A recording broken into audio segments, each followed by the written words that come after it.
नमस्कार मित्रांनो, कर्व येणार आहे, कर्व कधी येणार आहे तुमचे प्रश्न असायचे, इंस्टाग्रामला पण असायचे आणि सरते शेवटी कर्व आलेली आहे. मागच्या 3-4 वर्षापासून एक जबरदस्त हाईप झाली होती कर्वची, कारण भारताची पहिली कुपे SUV आहे. हाईप तर होणारच आहे.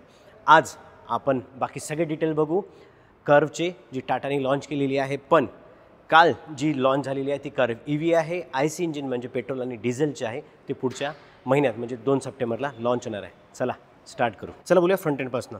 त्यापूर्वी एकदा तुम्हाला की दाखवतो. सगळ्यांची रिक्वायरमेंट होती की की चेंज करा. हे बघा, टाटाने की चेंज केलेली आहे. रिक्वायरमेंटनुसार कस्टमरला काय द्यायला पाहिजे हे यांना नक्कीच कळतं. हे बघा, प्रॉपर की दिलेली आहे. डिझाईन चेंज झालेलं आहे. टाटा दिसणार नाही कुठे, EV तुम्हाला दिसतंय. ओके, आता जेव्हा फ्रंट एंडला येतो तेव्हा तुम्हाला हे डिझाईन बघितल्यासारखं वाटेल, कारण फ्रंट फेशिया जो आहे तो टाटानी पंचचा असो नेक्सॉनचा असो हा सारखाच ठेवायचा प्रयत्न केलेला आहे. कनेक्टेड लाईट दिलेले आहे. सेंटरला टाटाचा लोगो, जिथून तुम्ही चार्जिंग करू शकता. खाली बघितलं तर तुम्हाला 2 पार्किंग सेन्सर दिलेले आहे. EVबद्दल बोलतो आहे आपण, त्यामुळे तुम्हाला खालची जी ग्रिल आहे ती ग्रिल थोडीशी सटल दिसते आणि EV जी फ्युचरिस्टिक डिझाईन असतं त्यातलीच तुम्हाला डिझाईन दिलेलं आहे.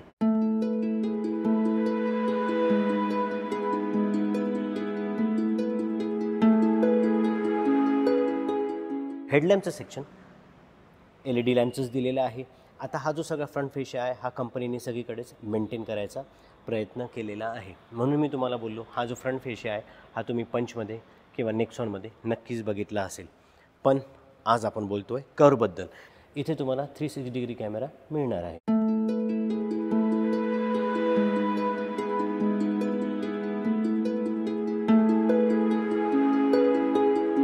खरा बदल आणि एक्सपेक्टेड बदल जो होता तो तुम्हाला साईड प्रोफाईलला दिसून येईल. आणि अशी दिसते ही कार. आणि कुपे डिझाईन जे आहे ना ते तुम्हाला इथं मिळतं. आता एक नवीन सेगमेंट तयार केलं असं म्हणा कंपनीने, किंवा एक या सेगमेंटमध्ये SUVच्या सेगमेंटमध्ये एक चांगला बदल कंपनी घडून आणेल यात कुठलीही शंका नाही आहे.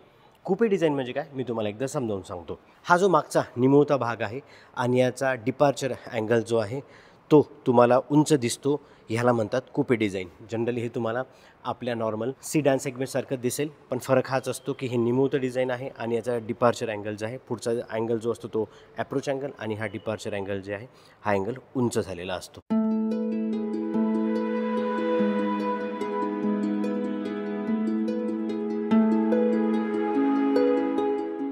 अठरा इंच तुम्हाला टायर दिलेले आहे, त्यामुळे तुम्हाला एक चांगली ग्रिप मिळणार आहे रस्त्यावर. आणि 215-55चे हे टायर आहे. EVबद्दल बोलतो आहे म्हणजे हा बॅटरी पॅक आहे ना तो थोडा खाली आलेला आहे.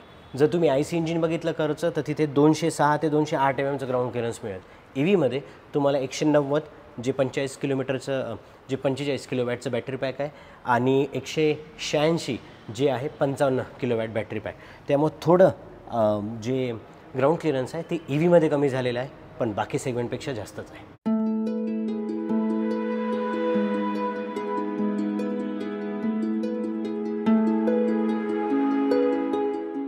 EVचं बॅजिंग तुम्ही बघू शकता. आणि जी क्लॅडिंग आहे साईड प्रोफाईलला, ही क्लॅडिंग जी आहे ही क्लॅडिंग तुम्हाला पियानो ब्लॅक मिळते, म्हणजे खूपच असं ग्लॉसी दिसतं. जनरली इथे आपण साईड क्लॅडिंगला त्या रगड ठेवण्याचा प्रयत्न करतो, मॅट ठेवायचा प्रयत्न करतो. कंपनीने इथे ठेवलेले आहेत पियानो ब्लॅक. थोडं मेंटेनन्ससाठी त्रास जाऊ शकतो. फ्लश डोअर हँडल तुम्हाला इथे क्लिक करावं लागेल आणि हा आपोआप ओपन होईल. हे बघा, तुम्हाला वाटत असेल इथे क्लिक करायचं नाही, तुम्हाला हे इथे क्लिक करायचं आहे. 360 डिग्रीमधला एक कॅमेरा ORVMचा, तो कॅमेरा इथं तुम्ही बघू शकता. हे ORVM ऑटो फोल्डेबल आहे. 4.3 मीटर लेंथमध्ये आता ही कार आहे, म्हणजे C सेगमेंटमध्ये ही कार गेलेली आहे. व्हील बेस जर बघायला गेलं तर 50 mmचा डिफरन्स तुम्हाला नेक्सॉनपेक्षा जास्त मिळेल. एवढ्या दिवसापासून ज्याची वाट होती की कर्व कशी असेल, एक्झॅक्टली डिझाईन कसं असेल, तर हे आहे ते रिअर, जिथे तुम्हाला हे कूप डिझाईन मिळतं. मी ऑलरेडी कूप काय असतं तुम्हाला एक्सप्लेन केलेलं आहे. रिअर फेशिया तुम्ही बघू शकता. इथे स्लोप आहे, इथे कुठलं वायपर दिलेलं नाही आहे. टाटाचा लोगो कर्व.EV खूपच फ्युचरिस्टिक डिझाईन दिसतं. आणि नक्कीच तुम्हाला उरुसची आठवण आलीच असेल, लॅम्बोर्गिनी उरुस. 2 पार्किंग सेन्सर दिलेले आहे. आणि डिपार्चर अँगल बघा, एक चांगला डिपार्चर अँगल दिलेला आहे. सेगमेंटमधलं पहिलं टेलगेटचं फीचर, तुम्ही गेस्चर करा आणि ही आपोआप ओपन होईल आणि ती सांगेल पण टेलगेट ओपन आहे म्हणून. आणि इथे बटन दिलेले आहे, त्यानुसार पण तुम्ही बंद करू शकता इथे क्लिक करून, किंवा परत गेस्चर हे करा, थोडंसं बाजूला व्हा, कारण सेन्सर सेन्स करत नाही आणि टेलगेट परत बंद होईल.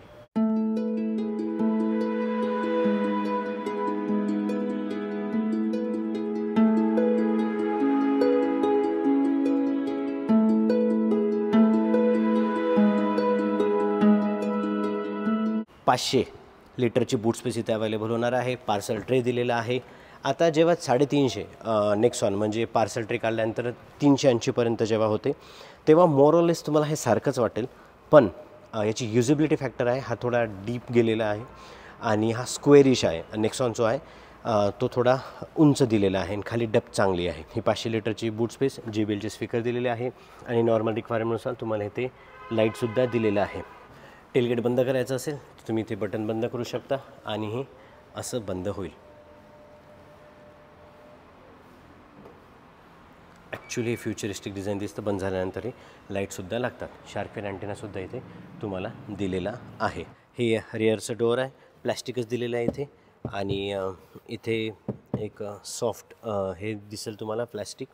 बाकी हे गेट वगैरे आहे, याचा सगळा जो डिझाईन आहे, डिझाईन अँगल हा सगळा तुम्हाला नेक्सॉनमध्ये दिसलेला आहे. पंचमध्ये सुद्धा असेच मिळतात.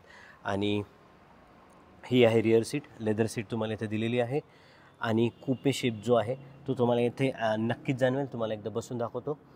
कम्फर्टच्या बाबतीत तुम्हाला कुठलीच कमी नक्कीच जाणवणार नाही, कारण ठीकठाक थाय सपोर्ट दिलेला आहे. 5 फूट 10 इंच माझी हाईट आहे, त्यामुळे तुम्हाला एक चांगली हाईटसुद्धा अवेलेबल होते. एक डाऊट मला हा आहे की 6 फूट किंवा त्यापेक्षा जास्त उंच व्यक्ती असेल ना तर त्यांना प्रॉब्लेम येऊ शकतो. बाकी कुपे डिझाईन आहे हे तुम्हाला कुठे जाणवेल तर हे तुम्हाला हेडरेस्टच्या जवळ जाणवेल.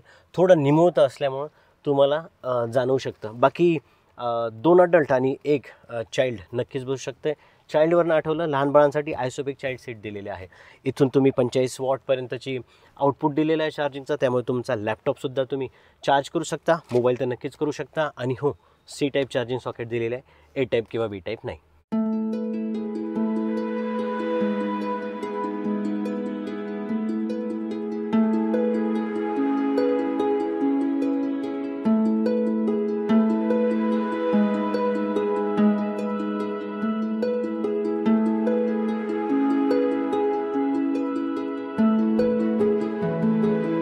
ड्रायव्हर सीटला बसायची तुम्हाला डोअर दाखवतो. सेम डोअर आहे. बाकी सगळे कंट्रोल तुम्ही इथे बघू शकता. आणि इथे ॲडजस्टेबल सीट आहे जी 8 वे ॲडजस्टेबल आहे आणि इथे व्हेंटिलेटेड सीट्सचं ऑप्शनसुद्धा दिलेलं आहे. कर्वमध्ये बसल्यानंतर एक महत्त्वाचा फॅक्टर म्हणजे तुम्हाला मोर ऑर लेस नेक्सॉनसारखीच वाटणार आहे, कारण हा जो फील आहे, कम्फर्ट आहे, बाकी ओव्हरऑल डॅशबोर्ड वगैरे आहे, ह्या सगळ्या तुम्हाला नेक्सॉनचीच आठवण करून देईल. हां, बाकी ओव्हरऑल क्वालिटी आहे, फिट अँड फिनिश आहे, ते थोडंसं वरच्या लेवलचं नक्कीच आहे.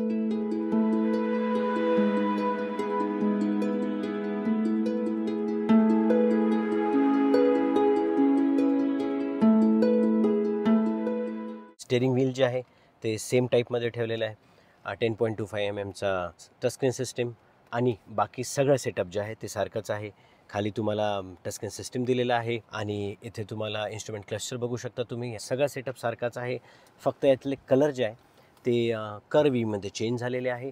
थोडा टच चांगला आहे, थोडा फिनिश चांगला आहे आणि ओव्हरऑल फिनिश जो आहे ना तो तुम्हाला नेक्सॉनपेक्षा थोडा वरचढ नक्कीच वाटणार आहे.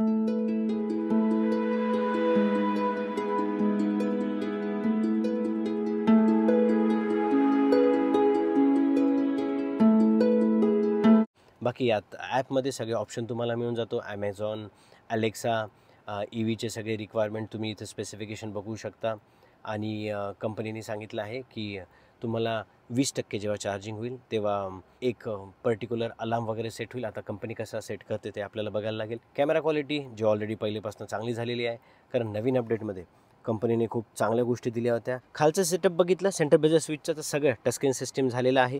कुठले वेगळे चेंजेस तुम्हाला इथे दिसणार नाही. जे नवीन नेक्सॉनमध्ये होते तोच सगळं सेटअप आहे. 45 वॅटपर्यंत तुम्ही चार्जिंग करू शकता, म्हणजे लॅपटॉपसुद्धा चार्ज करू शकता.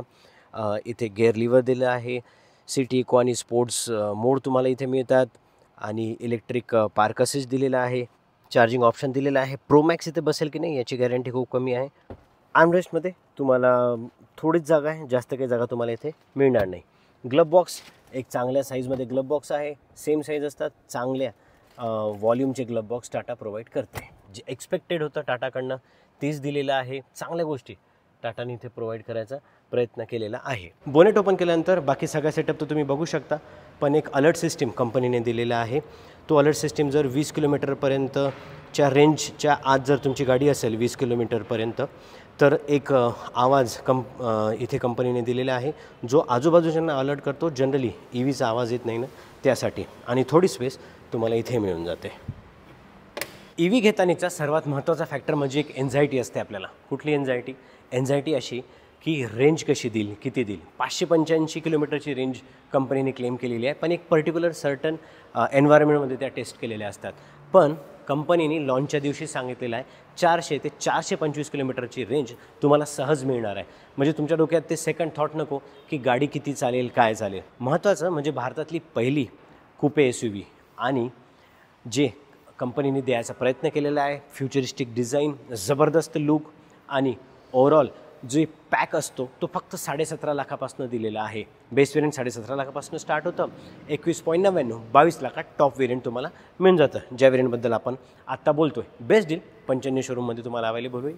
पुणे किंवा आसपासच्या एरियात जर तुम्ही राहता, एक फ्युचरिस्टिक डिझाईन तुम्ही बघतायत, एक चांगली कार तुमच्या फॅमिलीसाठी बघत आहेत, EV तुम्ही जर चांगली शोधतायत ना, तर भारताची गाडी आलेली आहे नवीन कुपे डिझाईनसोबत. व्हिडिओ ना शेअर करा, म्हणजे सगळ्यांना माहिती पडेल की भारताची पहिली कुपे SUV लॉन्च झालेली आहे टाटाकडून. टाटा कर्व आणि मराठी कार वर्ल्डचा व्हिडिओ जो आहे तो तुमच्या प्रत्येक ग्रुपमध्ये नक्की पोचवा. भेटूया नवीन व्हिडिओमध्ये नवीन माहितीसोबत. धन्यवाद.